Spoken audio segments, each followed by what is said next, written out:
Grüß euch benannt und herzlich willkommen zu Was mich sackerisch narrisch macht, dem Metal Kasper Format, in dem ich mich über alltäglichen Bullshit aufrege, um das danach ins Internet zu pinnen.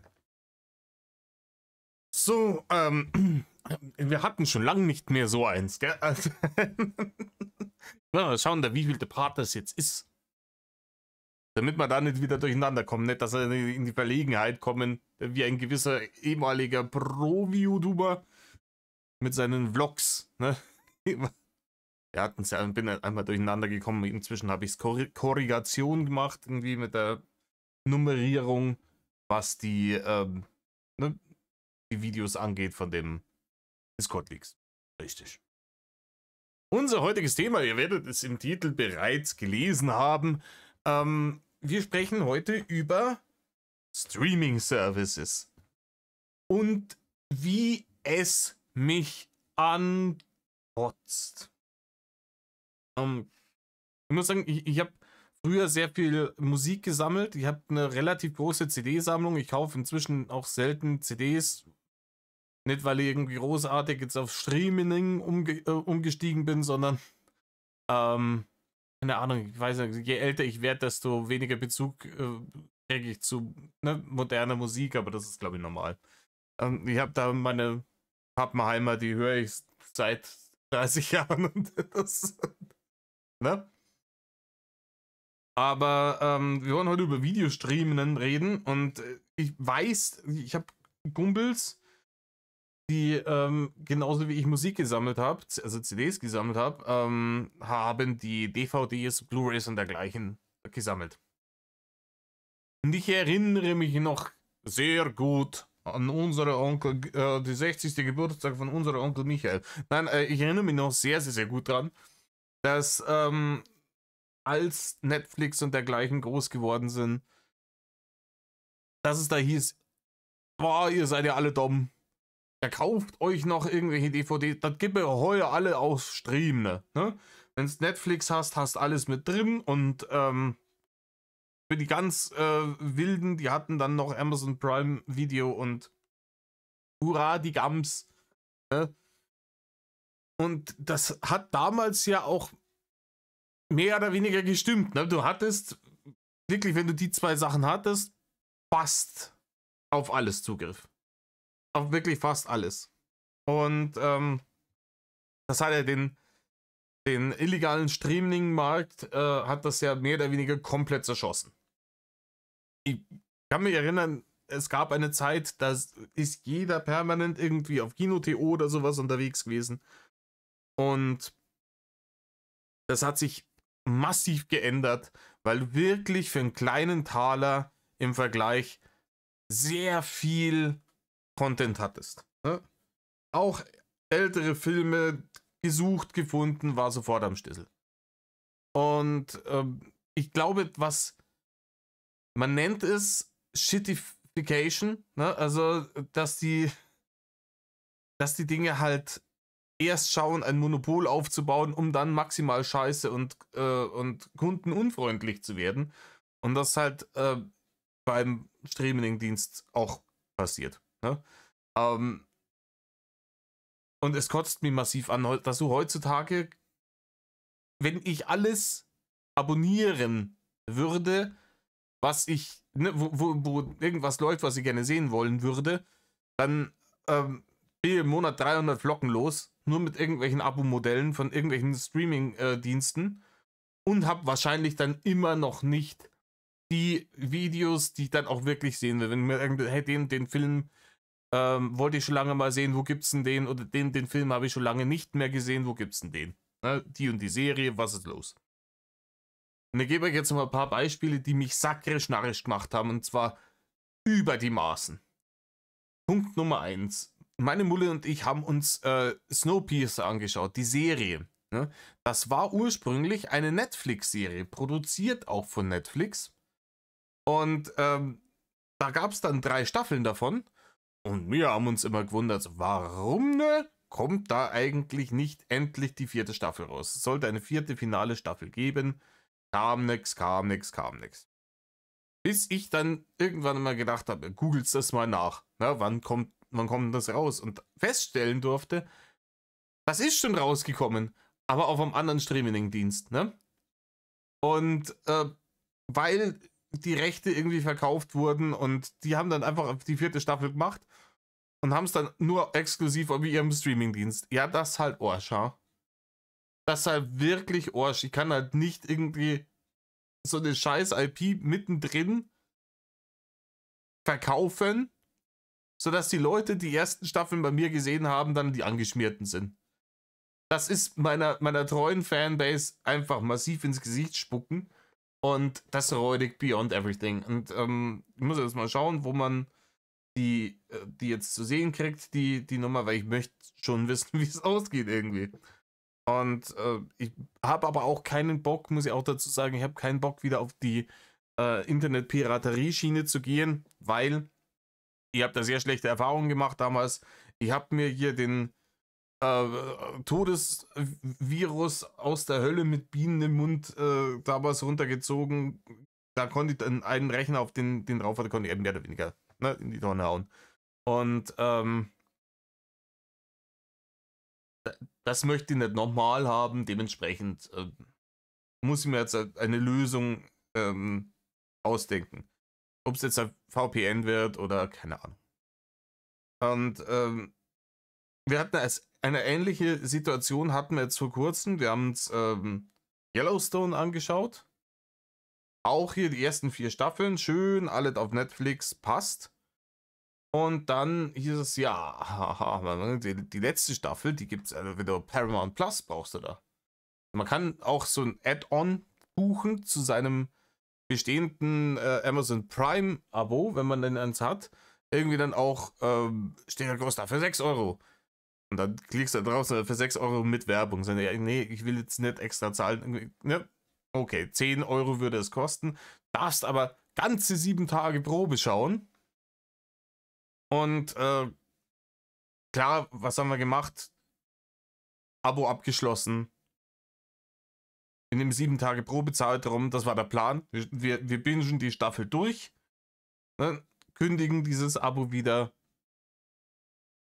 und hurra die Gams. Und jetzt hat es 2 Probleme gegeben. Das erste Problem ist natürlich, ne, zum Thema Shitification, dass ich das über mein Handy und über mein Smart TV kann ich dieses Abo abschließen. Überhaupt kein Problem. Das ist, ja, okay, das will ich. Klickst einmal drauf und dann musst du deinen 4-stelligen Code eingeben, ne? Und batsch. Sofort drin. Ne? Abo aktiviert, kannst sofort schauen. Kündigen ist natürlich wieder andere Nummer. Ne? Versucht über das Handy das zu kündigen, dann nichts gefunden, gegoogelt. Dann steht da, ja, das musst du über den Webbrowser machen. Dann muss man sich in sein Amazon-Konto einloggen. Dann sucht man da ewig umeinander. Bis ich gefunden habe, wo ich die Scheiße kündigen kann, ist eine Viertelstunde ins Land gegangen. Ne? Weil sie über 4, 5 verschiedene Reiter musst du klicken. Das ist alles nicht so eindeutig. Da steht nirgendwo Abos kündigen oder dergleichen. Und dann hast du dann diese verschiedenen Abos, dann klickst du da drauf und es zeigt dir halt dann auch immer am Ende immer noch nicht den Abo-Kündigen-Button an, sondern Abo ansehen oder abbrechen. Ich habe dann mal auf Abbrechen geklickt und dann ist es auch nicht auf der Seite geblieben, sondern es hat mich dann, ne, auf die Video-Streaming-Seite wieder rüber getan. Also, nein, ich will nicht auf die ich will die Scheiße kündigen. Bis dann irgendwann meine Mutter gesagt hat, probier nochmal mit Abbrechen. Vielleicht ist, dann musst du auf Abbrechen klicken, nicht auf Ding. Und runter scrollen und da steht dann irgendwann Abo kündigen. Da musst du noch 3-mal bestätigen, dass du dir ganz, ganz sicher bist, dass du das Abo kündigen willst, bis du es dann endlich weiter hast. Also wirklich, wie offensichtlich muss man es machen, den Leuten zu sagen, boah, wir wollen euch massiv verarschen, Leute. Wir setzen drauf und das genügend Deppen gibt, die dann sagen, boah, das ist mir zu anstrengend, die paar Mark im Monat, dann nutze ich es halt weiter. Und da kriege ich Hasslatte. Und wir leben in Europa, die EU verabschiedet Bullshit-Gesetze vom allerübelsten, aber bei sowas trauen wir sie nicht dran. Ne? Wir haben eine EU, die der Meinung ist, dass wir alle bescheuert sind und zu dumm sind, eine Plastikkappe wieder auf so eine Plastikflasche draufzuschrauben. Deswegen jetzt da dran hängen. Und da hast du immer eine Fresse hängen beim Saufen. Geil. Richtig gut. Jeder, den ich kenne, ruppt das Ding sofort wieder ab. Das Einzige, was sie geschaffen haben, ist, die Produktion ist teurer geworden und bei der Produktion fällt insgesamt mehr Plastikmüll an. Herzlichen Glückwunsch, EU. Guter Job. Ne? Jetzt haben sie vor kurzem dieses unsägliche Wurstdilemma gehabt. Es ist mir doch vollkommen wurscht, im wahrsten Sinn des Wortes, ob da jetzt vegane Bratwurst draufsteht oder weiß ich was, vegane Grill-Tofu-Sticks. Es ist mir scheißegal. Ne? Ich bin in der Lage zu lesen und wenn da vegan draufsteht und ich habe da keinen Bock, dann kaufe ich die Scheiße nicht, egal ob da Wurst, Schweinebraten, Steak oder sonst irgendwas draufsteht. Und wenn ich Bock habe, das zu kaufen, dann kaufe ich's. Das sind die Dinge, über die in Brüssel diese überbezahlten Vollidioten diskutieren. Aber dass man sich mal hinsetzt und zu den Leuten hingeht und sagt, hier im Übrigen, das mit dem USB-C, dass sie Apple dazu gezwungen haben, USB-C zu verwenden, aber da hat Apple ja auch ein kleines Hintertürchen gefunden. Ne? Du musst ja dann doch wieder das teure Apple-Kabel kaufen, weil ansonsten dein iPhone irgendwie den ganzen Tag am Strom hängen muss, um einmal aufzuladen. Herzlichen Glückwunsch, haben wir gut gemacht. Aber dass man da hingeht und sagt, hey, ihr müsst das Kündigen des Abos genauso schnell und einfach gewährleisten wie das Abschließen des Abos. Wäre das eine Idee? Dass man denen sagt, hier, wenn ihr so Abo-Dienste anbietet und man die mit 2 Klicks auf dem Handy buchen kann, dann muss man das Abo auch beenden können mit 2 scheiß Klicks auf dem Handy. Ansonsten gibt's Strafen. Und dann werden wir mal schauen, wie schnell ich in meiner Amazon Prime App dann einen Button habe, auf den ich klicken kann und sagen, ich hätte jetzt gerne nicht mehr Paramount Plus für 10 zusätzliche Euro im Monat. Und on top auf die ganze Scheiße kommt noch drauf, dass wenn man dann irgendwas hat und man sagt, hey, da rentiert sich irgend so ein Streaming-Abo nicht und man sucht das auf diversen Plattformen, scheißegal, ob das jetzt irgendwie auf YouTube ist oder eben auch auf Amazon oder so und will sich diesen Film ausleihen, bekommt man in Deutschland, wie gesagt, ich weiß, das kann man theoretisch wahrscheinlich auch mit einem VPN irgendwie regeln, bekommt man in Deutschland einfach nicht die englische Tonspur. Dann kann man die Scheiße zwar ausleihen, aber halt in der deutschen Tonspur. Das ist jetzt für Leute, die das gerne auf Englisch geschriebene Filme und Serien dann auch gerne auf Englisch anschauen. Arsch. Vor allem, weil in Deutschland die Synchro für Filme und Serien in den letzten 25 Jahren richtig satt den Gully runtergegangen ist. Das haben die im letzten Jahrhundert besser hingekriegt, als sie es aktuell tun. Ich erinnere daran, keine Ahnung, wer von euch des Englischen mächtig ist und sich die Game of Thrones auf Englisch angeschaut hat, schaut es euch einmal auf Deutsch an. Kein Mensch schafft es länger als 5 Minuten, ohne den grausamen Cringe-Tod zu sterben. Und dann kann man hat dann keinerlei Möglichkeit, nicht mal, wenn man fürs Ausleihen bezahlen will, dann sich den entsprechenden Film, wenn es ihn denn überhaupt gibt, dann auch noch in der entsprechenden Tonspur anzuschauen, die man haben will. Und das ging auch schon mal anders. Ich erinnere mich an Zeiten, wo du auf Amazon gehen konntest und sagen, hier, ich hätte gern den Film da ausgeliehen. Und du hast ganz stinknormale, wie in einem DVD- oder Blu-ray-Menü, eine ganz stinknormale Sprachauswahl, wo du einstellen kannst, ich hätte es gerne auf Finnisch, auf Japanisch, auf Englisch, auf Deutsch, auf Chinesisch oder sonst irgendwas. Und hast es einstellen können und fertig. Macht man auch nicht mehr. Und ich krieg einfach die Scheißtür nicht mehr zu, dass wir das mit uns machen lassen. Und dass wir trotzdem fleißig weiter diese Scheiße bezahlen.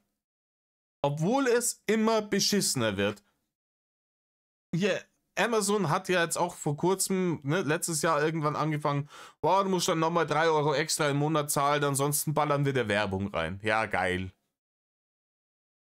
Und alle schönen Vorteile, alles, wovon wir damals unsere Loblieder gesungen haben, der große Heiland des Streamings ist endlich da. Film- und Serienfans, frohlocket, ne?